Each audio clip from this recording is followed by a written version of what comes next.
खून खांसी खुशी वैर प्रीत मदपान, रही मन दाबे ना दबें जाने सकल जहान।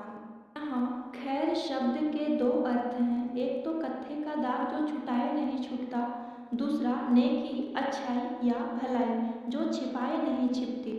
रहीमदास जी कहते हैं कि जिस प्रकार कत्थे का दाग छुटाए नहीं छूटता, उसी प्रकार यदि आपने कोई खैर यानी भलाई का कार्य किया हो, किसी का खून किया हो, आपको खांसी लगी हो अथवा छींक लगी हो, बात खुशी की हो या दुश्मनी की हो, आपने प्रेम किया हो या शराब पिया हो, ये 7 चीज़ें न तो छिपाने से छिपती है न दबाने से दबती है, यह सर्वविदित है। इसीलिए रहीम कहते हैं जाने सकल जहान।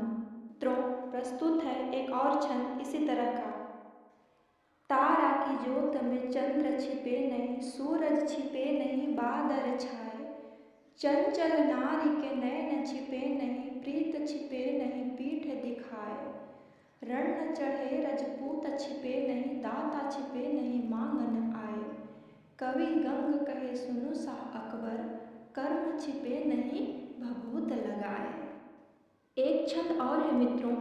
चंद्र की चाह चकोर करे, अरुणीन मरे बिछुए जलसंगी, मोर मरे घनघोर के कारण, दीपक मह जरे सो पतंगी, वाके चाह वे ही नहीं चाहत, आग लगे यह प्रीति एकांगी। धन्यवाद।